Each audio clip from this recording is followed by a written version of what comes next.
Then I will move to our readings. Our two readings today might be as long together as the sermon is, and sometimes that's all right. The first one is an excerpt from a piece that came out by the Reverend Anna Bladell this week. This is what she had to say. I hope for whatever softness you need to face hard, harsh truths. Take a breath. I know, it's hard to breathe. And another, 3 big, deep ones at least. 3 in my family is short for I love you, and I want love to find you and feel alive in you. Cry if the tears come. Cry fat tears for all that we've lost, are losing still, for all that could have been, for all we could have saved but didn't, couldn't, wouldn't. Weep oceans. And rage like river rapids. Be careful where you place your anger, though. Turning on each other is terribly easy. Much harder to mobilize resistance that matters. Mobilize resistance that matters. Keep it flowing. Drink water, because we are water. And too much has been damned, and too much has been damned, and we need to flow. I need you to keep flowing. So drink some water, and then some more.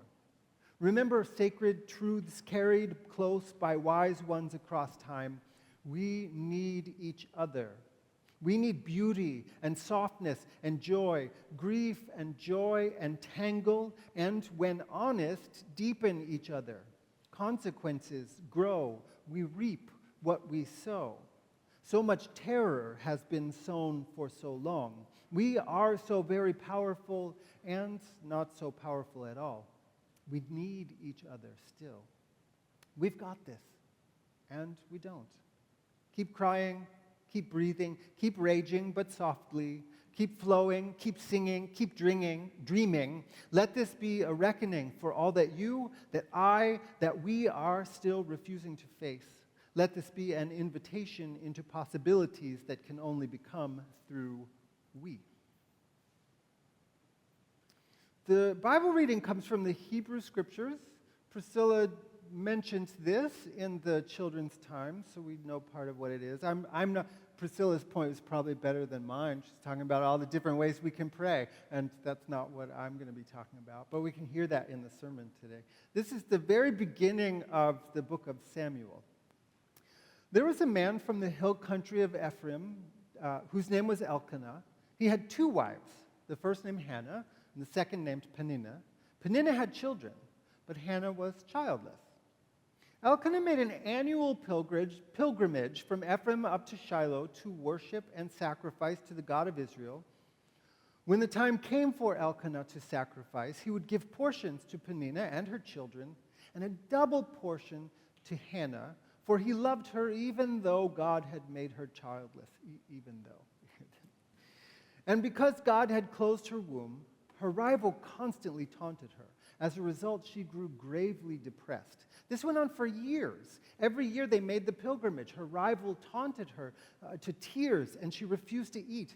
Elkanah would ask, Hannah, why do you cry? Why do you refuse to eat? Why is your heart so sad? Am I not more to you than 10 sons? Hannah rose after one such meal at Shiloh and presented herself to God. At the time, the priest Eli was sitting on a chair by the tent of meeting. Hannah, deeply distressed, wept greatly, and she vowed, Holy One, look with pity on your handmaid. Don't forsake me. Remember me. If you will give me a child, a son, I will dedicate him to you as one who is consecrated. For all the days of his life, he will neither drink wine nor liquor, no razor will ever touch his head. As she kept praying, Eli noticed her lips. Hannah was praying silently, so her lips were moving, but no words were coming out. And seeing this, Eli decided that she was drunk. And so he went and said to her, How long are you going to be drunk in this temple? Sober up. Hannah replied, Oh, it's not that. I'm a woman with a broken heart. I haven't had a drop of alcohol to drink, but I'm pouring out my heart to God. Don't judge me as a terrible person. I'm just pouring out my feelings of grief and misery. So Eli said, Go in peace, and may the God of Israel grant you your wish. And Hannah replied, May your servant find favor in your eyes.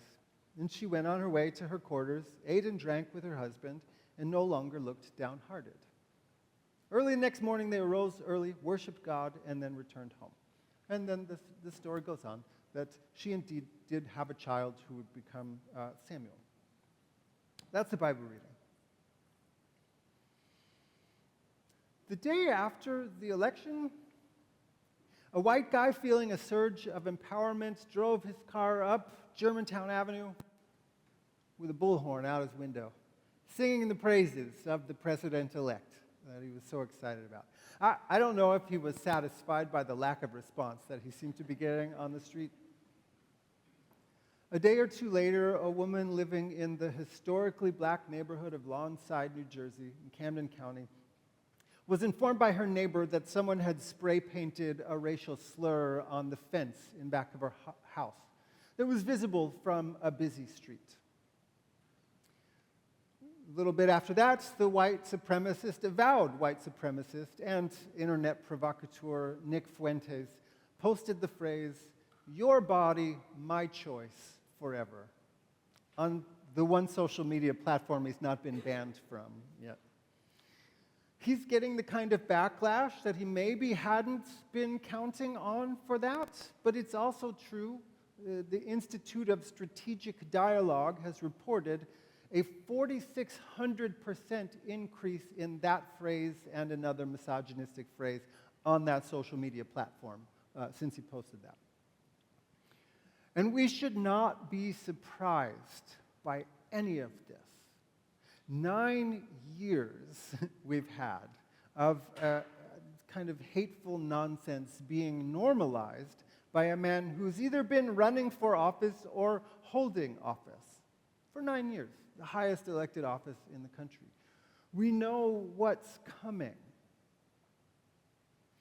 His nominee to become the director of national intelligence has made a habit of reposting Russian propaganda on social media. His nominee to lead the health department is an anti-vaxxer who apparently hates science. His nominee to lead the Pentagon has been declared an extremist by the very military he would be in charge of. His nominee to lead a non-existent Department of Government Efficiency, there's two people, are talking about willingly inflicting 2 years of catastrophic pain by cutting 30% of federal spending, and his nominee to be the Attorney General, the person who would be in charge of the Department of Justice, was facing an ethics inquiry related to troubling sexual misconduct. But what else would we expect from someone who kept telling lies about immigrants even after those lies caused bomb threats? What would we expect from someone who has openly bragged about sexually assaulting women and who was judged in court to be a rapist? Last week, we mourned. This week, I'm sure that we're still holding grief alongside anger in all kinds of ways. And I support whatever you need to do to take care of yourself still right now. Limiting your exposure to the news, just taking deep breaths, drinking lots of water, like Anna Bladel says. Self-care and self-preservation are necessary. We also need to prepare ourselves for what is coming. We're going to need each other. And we're going to need to be courageous, especially those of us with various forms of privilege. This isn't new. The Bible reading this morning takes us into a story from the perspective of someone who has no privilege, Hannah. And every other person in this story is living inside a system that is shaped by patriarchy and some level of misogyny. I wonder if that sounds familiar at all. In a culture where a woman's worth depended upon her ability to give birth, Hannah was unable to have children. She was the first wife of her husband, which normally would be a designation of honor, except her infertility was probably the reason why her husband took a second wife. And that wife taunted her mercilessly. Women don't always act with other women's well-being in mind. Does that surprise us this week? Would it have surprised us before last week? I do want to put in a word for Peninnah, though, cruel as the story says she was. The Bible scholar Wilda Gaffney says this. She says it's worth thinking about the hurt Peninnah felt as a woman who had fulfilled society's expectations, yet was unfavored. Sick systems create sick people. So maybe there's a bit of room for compassion for her cruelty, even as we named she should have been held accountable for it too. It wasn't just Peninnah whose views and behaviors were warped here. Hannah had internalized that sense that her own worth was tied to having babies, so much so that it triggered a devastating depression. Her husband, maybe we can give him a little bit of credit for trying, E for effort, I guess. But being a man shaped within a patriarchy, and a man who was wealthy enough to have 2 wives at that, those things tend to breed some short-sightedness and serious blind spots, like that whole bit of asking, why are you so upset? Aren't I worth more than 10 sons? I'll say I read a lot of takes on this past week. Male commentators were mixed in their assessments of that move. Not a single woman who wrote about this thought it was a very helpful thing for him to say. We should notice, those of us who carry various forms of privilege, we should notice that Elkanah responded to Peninnah's depression by making it about himself. That's never a good look, and it's not especially helpful. So maybe he gets a little credit for those double portions of food that she was too depressed to eat. But that's undone by centering his own discomfort instead of responding to hers. Not to mention that he doesn't seem to have said or done anything about the bullying she was suffering. Probably the less said about Eli the priest, the better. Not this Eli. This Eli, we can talk about him quite a lot and say great things. But Eli the priest in the Bible story, a woman was praying in a place of prayer. Go figure. Granted, she was not praying in the traditional style, which was out loud. Her lips were moving, but no words were coming out. Granted that pilgrimage festivals probably did have a good bit of alcohol that was present. But a priest sees a woman in a place of prayer, clearly bearing all the signs of emotional turmoil, and his first impulse is to go scold her for being drunk instead of checking in to see how she is. That's the product of a system that disdains women. Maybe we can use this story to challenge ourselves to do better, like committing to honoring the fact that people who are most vulnerable to the things that the incoming administration is planning get to express their anger and their grief however they need to rage when they need, to rest when they need. I'm speaking particularly to white, straight, cisgender men like myself right now when I say we cannot make their pain about us. Cannot.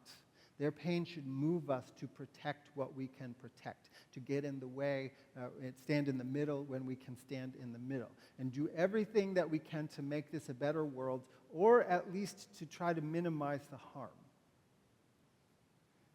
In a recent essay about how she deals with her fears of a dystopian future, the writer and retired priest Heidi Newmark talks about paying attention for what she calls conspiracies of goodness.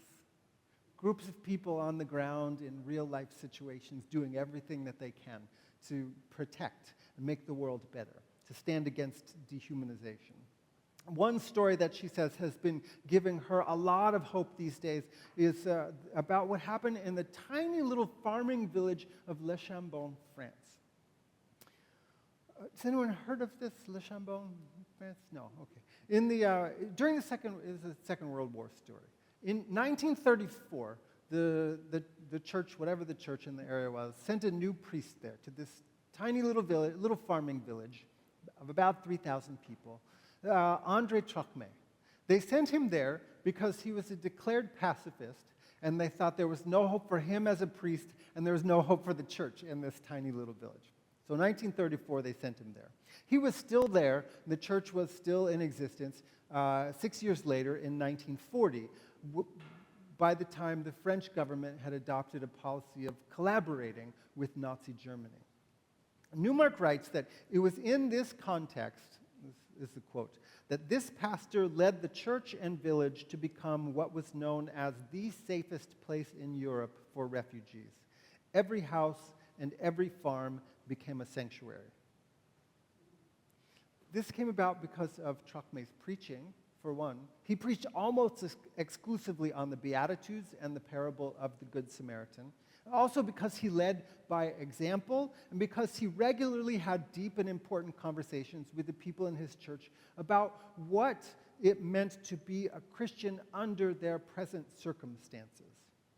When the government issued an order that said all Jewish refugees should be turned in, he encouraged his congregation not to cooperate.